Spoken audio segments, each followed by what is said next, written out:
Você sabe onde termina o seu limite e começa o do outro? Essa pergunta não tem nada a ver com o corpo ou com o espaço físico. Essa pergunta é relacionada ao emocional. Pense em você como se tivesse uma cerca ao seu redor e dentro dessa cerca tivesse sua personalidade, os seus gostos, o que você gosta, o que você não gosta, suas metas, os seus sonhos, os seus desejos e tudo aquilo que consiste naquilo que você é. Mas essa cerca ela é invisível. As pessoas não vão saber que elas estão lá a menos que você diga isso a elas. E é natural que nós esperamos que as pessoas respeitem as nossas escolhas, respeitem a nossa personalidade, respeitem as nossas metas, os nossos sonhos, sem nós expressarmos para elas quais são eles. E isso ocorre dentro do casamento também. Eu quero dizer para vocês que a unidade no casamento não é o mesmo que um cônjuge dominar o outro. Não, nada disso. Eu deixo para vocês como referência a passagem de 1 Coríntios, do versículo 12 ao 27. Eu não vou ler aqui para vocês porque é uma passagem um pouco grande. Então, se você tiver a oportunidade de ler em casa, porque ela distingue cada membro do nosso... Nessa passagem, a Bíblia identifica o nosso valor como indivíduo e a nossa necessidade de nos relacionar com outras pessoas.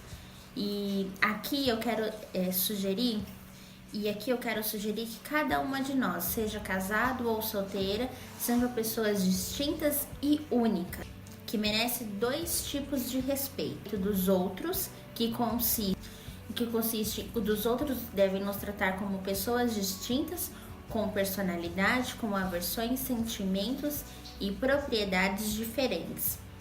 E o respeito a nós mesmos, onde nós temos força e integridade o suficiente para dizer para o outro, e isso inclui o nosso cônjuge, quando ele está passando do nosso limite. E aí vocês devem estar se perguntando, mas Kathleen, como assim limite, cerca, o que você quer dizer? O que eu quero dizer é que com essas cercas nós conseguimos limitar certas dores que nós temos em nós. E eu vou dar alguns exemplos dentro do meu relacionamento. Quando eu conheci o meu marido, logo quando nós nos casamos, eu não compreendia um jeito dele um pouco agressivo de conversar de manhã. Então, pela manhã, ele era uma pessoa insociável. Eu não sei se existe essa palavra, mas ele não era sociável. Ele não queria conversar, ele não queria socializar e muito menos discutir se tivesse alguma coisa para discutir. E aí, com o passar do tempo, eu fui percebendo que aquele momento não era o adequado para nós nos relacionar, nós resolvermos situações que não eram apropriadas para aquele momento. Se tivesse alguma coisa não resolvida, nós teríamos que resolver em um outro horário e não na parte da manhã. E aí, depois que eu aprendi isso, foi muito mais fácil de lidar. Eu aprendi a não ultrapassar o limite dele, a não ultrapassar a cerca dele. Como uma cerca, você só deixa entrar quem você abre a portinha para entrar, não é verdade? A menos que a pessoa pule. E se ela pule, ela tá invadindo. E aí já vira todo aquele transtorno. E quando eu me refiro a isso, é exatamente isso. Eu passei a não ultrapassar mais o limite. Todas as vezes que eu queria discutir alguma coisa que ele não queria naquele horário, na parte da manhã, gerava uma discussão, um desentendimento e era pelo dia inteiro. A gente ficava discutindo pelo dia inteiro. E quando eu entendi e compreendi que aquele não era o momento certo, que o limite dele era aquele e que eu deveria respeitar, nós passamos a nos compreender muito melhor. Então, respeitar os limites é muito importante. E eu desafio você a pedir permissão para o seu cônjuge para fazer. E eu desafio você a pedir permissão para o seu cônjuge antes de invadir o espaço dele. Mas esteja pronto para ouvir a resposta que ele vai te dar. Porque às vezes a resposta que a gente vai ouvir não é aquilo que a gente espera, né? Como um não. É muito difícil ouvir não, como também é muito difícil falar não. E nessa questão de respeitar o limite do próximo, como no caso do meu esposo, que de não falar na parte da manhã, também tem um exemplo dele não gosta de discutir coisas preocupantes, que tira a nossa preocupação, ou discutir qualquer outro tipo de situação na hora de dormir. Então são 2 horários que a gente se respeita muito, na hora de acordar e na hora de dormir. Existem casos, claro, que a gente não consegue cumprir com isso, acaba fugindo da nossa, do nosso limite, mas essa é o que a gente tenta seguir, de não pular a cerca um do outro, né? E esse é um grande desafio, pedir permissão pro próximo. E o que é pedir permissão, Kathleen? Nossa, eu vou ser submissa, tudo que eu for falar pro meu marido eu vou ter que pedir posso.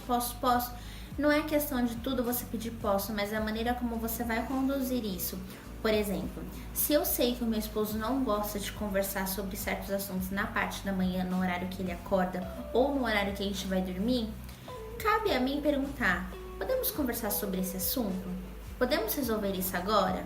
E ele pode falar que sim ou que não.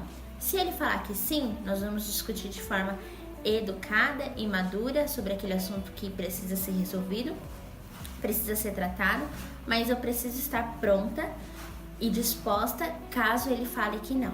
E se ele falar que não, eu preciso respeitar.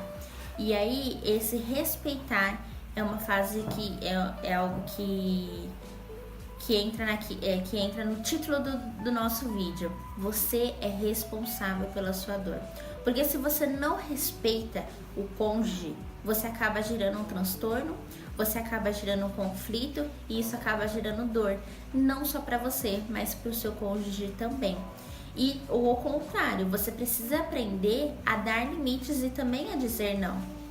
Por exemplo, lembra que no começo eu falei que na nossa cerca, em volta de nós existem cercas e dentro existem várias coisas que constituem aquilo que nós somos. Ninguém sabe porque é invisível, a menos que nós digamos. O meu marido ele não sabe identificar quando eu estou no período de TPM. E eu tenho uma TPM muito forte, então tem dias que eu estou mais estressada, tem dias que eu estou mais chorona, tem dias que eu estou irritante, tem dias que eu estou insuportável. Ele não sabe identificar que é o período da TPM. Ele só sabe que eu tô com algum problema. A menos que eu diga pra ele, ele não vai saber. E ele não tem como lidar com isso e não ultrapassar os meus limites se eu não falar. Então eu também sou responsável pela minha dor, porque se eu tô passando... eu tô na minha TPM, eu tô estressada e eu não quero que ele faça tal coisa. Se eu não falar, ele não vai saber. Então ele vai fazer isso e aquilo vai me gerar estresse. Esse vídeo ele é muito em conjunto com o vídeo anterior, que fala sobre expectativa versus realidade. Que não tem como nós esperarmos do outro aquilo que nós não falamos ou fazemos. Se você não assistiu, eu vou deixar no link aqui da descrição e também aqui no card para você correr lá para assistir, porque eu falo exatamente sobre isso. Então eu desafio você a fazer isso, a pedir permissão para certas decisões dentro do seu casamento. E em Tiago 1,19 diz: todo homem seja tardio para ouvir, tardio para falar, tardio para se irar. E uma coisa que é muito importante, seja sensível ao sentimento e individualidade do seu cônjuge. Por exemplo, eu sei que o meu marido, um momento que eu não é um momento ideal para conversar sobre qualquer tipo de assunto ou interromper, que é no momento que ele está assistindo futebol. Esse é o momento dele e eu aprendi a conviver com isso. Eu aprendi a lidar com isso. No começo não, no começo era difícil. Gente, no começo eu confesso pra vocês, até já fiquei pelada em frente ao futebol para ver se chamava atenção. Olha que maturidade. Não deu certo. Eu gerei a minha dor. Eu fui responsável pela minha dor. Porque eu sabia que a reação dele ia ser de me ignorar, mas eu quis provocar aquilo. E foi aquilo que eu esperava. Eu só confirmei aquilo que eu esperava e isso me gerou dor. Então, hoje eu aprendi que no momento que ele está assistindo os jogos dele, que ele gosta, eu preciso respeitar. Assim como eu também tenho os meus momentos que é só meu e ele respeita. Então, é o limite do outro. Até onde vai o limite do outro? Ser sensível aos sentimentos e individualidade de cada um. Quando nós nos casamos, nós somos uma só carne. Fato, a Bíblia diz isso, mas nós não deixamos de ser seres únicos e individuais. Não deixamos de ser isso. Nós somos únicos, seres únicos, com sentimentos únicos e individualidades. Não se esqueça disso. E só para finalizar esse vídeo, eu quero deixar mais uma passagem bíblica, Mateus 22:39, que amarás o teu próximo como a ti mesmo. Gente, é muito fácil falar esse versículo e não viver. É muito fácil, é muito clichê falar esse versículo. Mas vocês já prestaram atenção? Como que você é capaz de amar uma pessoa se você não é capaz de amar a você mesmo e limitar as suas dores, limitar o seu sofrimento? Isso não é egoísmo, isso é amor próprio. E a Bíblia diz isso: amar o outro como a si mesmo. Então, esse é o vídeo de hoje. Eu espero muito que vocês tenham gostado. Aprendam a dizer não para certas situações e aprendam a respeitar o limite do próximo. Aprendam a respeitar o limite do seu cônjuge.